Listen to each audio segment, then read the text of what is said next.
example of the Israelites. जब Israel लोगों के सामने यही बात रखी गई थी कि आप पवित्र जीवन किस प्रकार जिए। That statement is repeatedly mentioned in Leviticus 27 chapter. अगर आप लेविटिकस की किताब में भी देखेंगे तो उसमें यही बात फिर से दोहराई गई है। The Jews wrote the statement on their forehead and also their doorposts. और जूस ने उन्होंने यही बात अपने माथे पे भी लिखा और दरवाजे के आगवान के ऊपर भी लिख दिया था। Holiness unto the Lord. शुद्धता प्रभु के सामने, पवित्रता प्रभु के सामने। And I believe the biblical standard for every believer should be holiness unto the Lord. और ये आप जो उपस्थित लोग हैं जो प्रभु के राज्य में हैं, यही बात अपने जीवन में भी हमें आगमन करना है। There is a brief but beautiful statement or explanation about church in 1 Peter 2:9.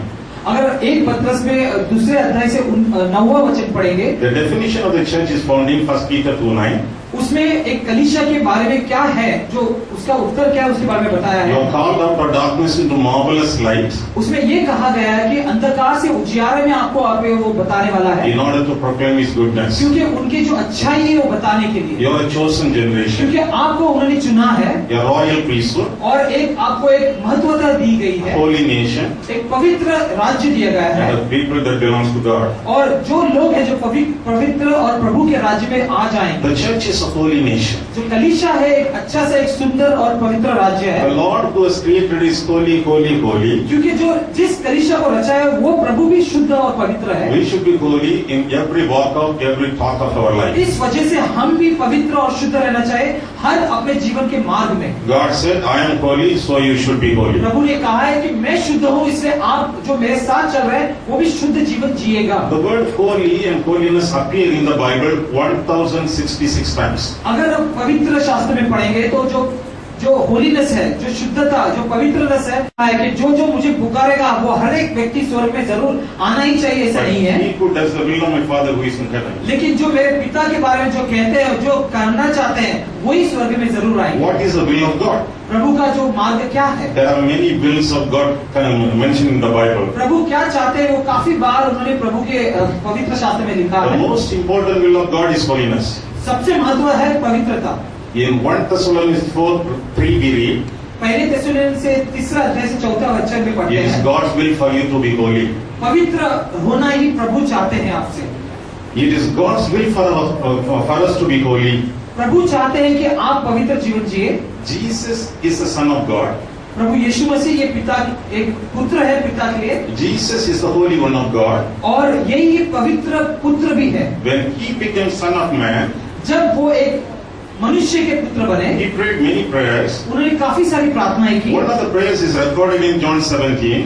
यूहन्ना के 17वें अध्याय में से एक उनकी प्रार्थना एक रची गई है। There is an interesting element in John 17 verse 19. और एक अच्छी बात है जो 17वें अध्याय से 19वें वचन कहता The है। Holy One of God says, पवित्र लोग उसमें कहता है, I sanctify myself that my disciples may be मैं sanctified. अपने आप को शुद्ध कर दूं जिससे मेरे जो आने वाले जो मार्ग में चलेंगे वो भी शुद्ध हो जाए। When the Lord was alive and active on earth, जब प्रभु इस दुनिया में जीवित थे, He was mindful of sanctifying Himself. वो अपने बुद्धि में पूर्ण तरह से शुद्धता होने की कोशिश कर रहे थे।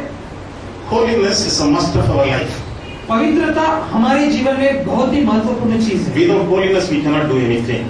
उसके बिना हम कुछ नहीं कर सकते। Without holiness we cannot pray. उसके बिना हम प्रार्थना नहीं कर सकते। If I hide anything wicked in my heart, the Lord will not answer me. अगर हमारे हृदय के अंदर हम कोई बुरी बात रखें तो प्रभु हमें आशीषित नहीं करेगा। Psalm 66 verse 18 says so. भजन संहिता 66वें अध्याय से 18वें वचन कहता है, Without holiness we cannot worship the Lord. शुद्धता के बिना हम प्रभु की प्रार्थना या उपस्थिति में नहीं जा For the सकते। Bible says, worship the Lord in the beauty of holiness. पवित्र शास्त्र में यही कहा गया है कि प्रभु को शुद्धता से पूर्ण तरह से उनके आप प्रार्थना कीजिएगा। Psalm 96 verse 9 says so. भजन संहिता 96वें वचन यही कहता Without है, holiness we cannot preach. शुद्धता के बिना हम प्रभु का वचन भी कह नहीं God पाएंगे। says, oh wicked, what right you have to recite my laws. प्रभु ये कहता है, हे दुष्ट, मेरे बारे में तुम कैसे बता सकते हो। Psalm 50 verse 16 says so. भजन संहिता 50:15 वचन यही कहता है, We cannot preach, we cannot offer anything unto the Lord without holiness. अगर हम शुद्ध नहीं तो प्रभु के सामने उनके राज्य में हम कोई काम नहीं कर सकते। Unholy person's offering is not accepted in the Bible. जो कोई अशुद्ध व्यक्ति प्रभु के सामने अपने आप को पूर्णतः से अर्पण करेंगे, लेकिन प्रभु उनका जो भी अर्पण होगा वो नहीं स्वीकारेगा। Judas threw 30 pieces of him to the temple. जब जुड़ा ने 30 जो पैसे तो उन्होंने डाला था, He was not accepted, he was not accounted. लेकिन उसे प्रभु ने स्वीकारा नहीं, उसके बारे में ध्यान भी नहीं दिया। We need a very big church. हमें बहुत ही बड़ा कलीसिया चाहिए, Because our church is growing in number, knowledge, nickel and noise. क्योंकि हर जगह पे कलीसिया बढ़ता जा रहा है, लोगों में, पैसे में, हर रीति में। We are thinking of building a very big church. हम सोच रहे हैं कि बड़ा सा एक कलीसिया बांधे, Because our church is growing very fast. क्योंकि हमारा कलीसिया बहुत तेजी से बढ़ रहा है। But without holiness, we cannot build anything for the लेकिन Lord. शुद्धता या पवित्र के बिना कैसे हम अपने कलीसिया को बांधे? David made a great pledge which you and I cannot make. David ने एक बड़ा सा एक नियम रखा था अपने जीवन के लिए जो हम नहीं पा सकते हैं। What King David said? वो उन्होंने क्या कहा था? I am living in a mansion, but the Lord is living in a tent. उन्होंने ये कहा था कि मैं एक बड़े से घर में हूँ और प्रभु जो है एक छोटे से कुटिया में रह रहे हैं। Until I come and find the house, build a house for my Lord, I will not go to sleep or slumber. लेकिन जब तक मैं प्रभु के लिए एक बड़ा सा घर न बांधूं, तब तक मैं न सोऊंगा, न एक आराम की जीवन जीऊंगा। I will not allow sleep to my eyelids. मैं जो नींदियां है वो अपने आंखों तक पहुंचने को ही नहीं दूंगा। I will not go to my bed to sleep. मैं सोने को भी नहीं चाहूंगा। You read about the great vow in Psalm 132. अगर भजन संहिता 1-2 में यही बात हम पढ़ते हैं, The Lord rejected that vow. उन्होंने प्रभु ने वो स्वीकारा नहीं। He said, "You are not going to do it. Your son is going to do it." उन्होंने कहा कि आप नहीं करने वाले, लेकिन आपका पुत्र जो होगा यही बात करेगा, Because your hands are full of bloodshed. क्योंकि आपके हाथ में काफी लहूलुहान With हो चुके हैं। unclean hand, you cannot build anything for me. आपके अशुद्ध हाथों से आप मेरे लिए क्या रचाने वाले हैं? Solomon built the temple, Solomon ने प्रभु के लिए एक बड़ा सा एक मंदिर which बनाया, was completely destroyed by God. जो पूर्ण रीति से टूट चुका था प्रभु की वजह से, Because of the unholy life of Solomon. क्योंकि उनके जो जीवन अशुद्ध था, इस वजह से प्रभु ने उसे ठुकरा दिया। We cannot get involved in any building projects without holy living. अगर आप शुद्ध नहीं है तो किसी भी काम में आप रचाने में या रचने में असमर्थ रहेंगे। We cannot pray, we cannot worship, हम प्रार्थना नहीं कर पाएंगे, हम उसकी स्तुति नहीं कर we पाएंगे, cannot preach, we cannot offer, हम प्राचक बन नहीं सकेंगे, या प्रभु के वचन हम दूसरे किसी को बता नहीं पाएंगे। we cannot do anything without holiness. हम पवित्र जीवन के बिना और कोई कुछ नहीं कर पाएंगे। Even we cannot await the appearing of the Lord without holiness.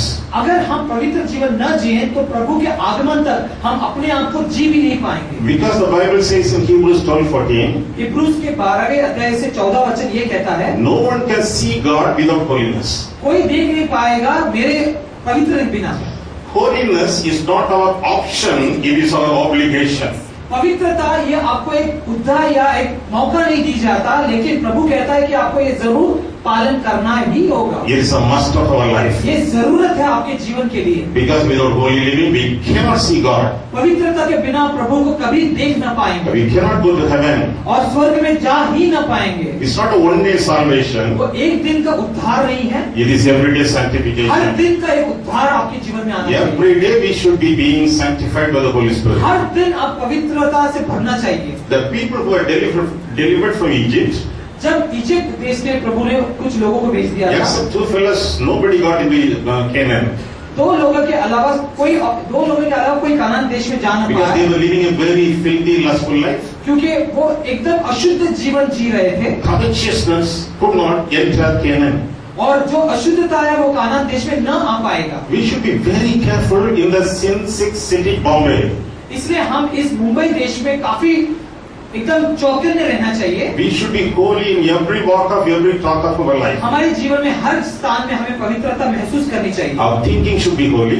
हमारी जो सोच है वो पवित्र Our होनी चाहिए। sight, our seeing should be holy. हम जो दर्शन अपने जो नयन देख रहे हैं वो भी हम पवित्र देखना Our चाहिए। body should be holy. हमारे शरीर को भी हम पवित्र रखना चाहिए, Everything, every faculty should be holy. और हर चीज जिसमें भी हम हाथ डालें उसमें हम पवित्रता महसूस करनी चाहिए। How shall we live a holy life? तो हम पवित्र जीवन कैसे जिए? What holiness is?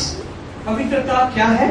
I think there is a lopsided concept of holiness around the globe nowadays. पवित्रता के बारे में लोगों को एक दोहराया है कि उसके बारे में क्या है। Before we talk about what holiness is, हम पवित्रता जानने के पहले, we want to talk about what holiness is not. तो वो जानने के पहले पवित्रता क्या नहीं है उसके बारे में हम जानेंगे। Holiness is not emotion. पवित्रता एक मतलब एक चाहत नहीं है, ऐसा कोई महसूस नहीं है। Somebody is very much emotional in worship and in prayer. कुछ लोग अब देखेंगे जो प्रभु की स्तुति करते हैं तो पूरी तरह से दिलो जान से स्तुति करते हैं। Emotion is not a mark of holiness. जो महसूस करते हैं वो उसका पवित्रता नहीं है। The Holy Spirit makes a person emotional. पवित्र आत्मा जब आपके अंदर आते हैं तो पवित्रता आप में बढ़ जाती है। Evil spirit makes people emotional. लेकिन और जो भी दुष्ट आत्मा है वो भी आपको कभी कभी आपको नम्र बना देती है। Even if you belong to a melancholic temperament, you become emotional at times. कभी कभी दौड़ रहा है जीवन, अगर आप जी रहे हैं, अगर आपके दौड़ रहा है व्यक्ति आप हैं, तभी भी आप महसूस कर पाएंगे। Because somebody is emotional doesn't mean he is a holy person. अगर आप नम्र है इसका अर्थ ये नहीं है कि आप पवित्रता है। The Saul of the Old Testament, many a time he became emotional. अब कभी कभी आप